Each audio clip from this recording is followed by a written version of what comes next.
Let me say this. I appreciate, Mr. Chair, the work that our veterans have done and do. We are not babysitters on this committee. We are not babysitters in the city.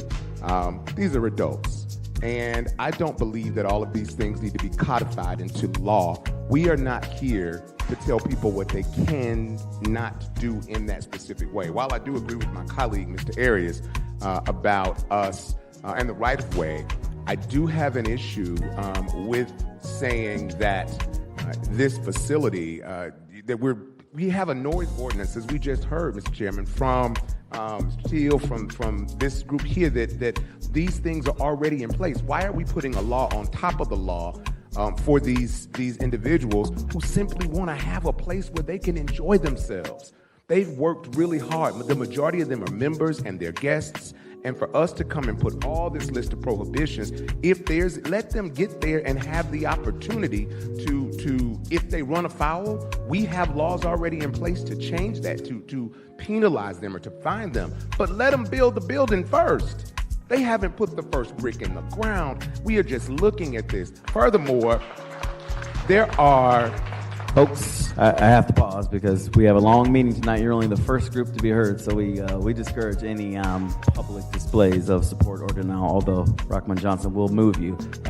What we want to do is not do that for the rest of the night. Thank you, Mr. Chair. Yes. Furthermore, there are 45 spaces here, and while I, as my friend and my colleague, Mr. Arias says about the food trucks, I don't want to put so many prohibitions there. I just heard a testimony that there will probably be 25 or so people at the club at any given time.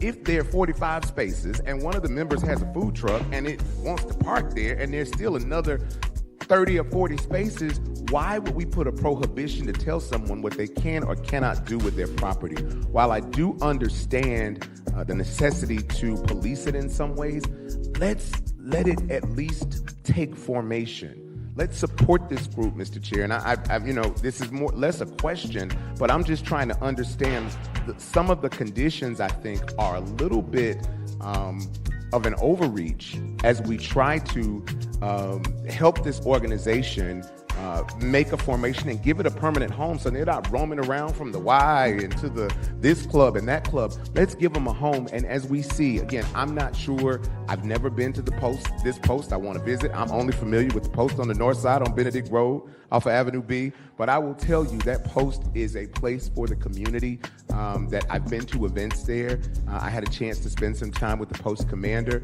I have members of my family that have been were Vietnam veterans and World War II veterans and other war veterans. And you know what? The biggest thing that they do is they sit around and tell war stories. And honestly, I'm okay with that.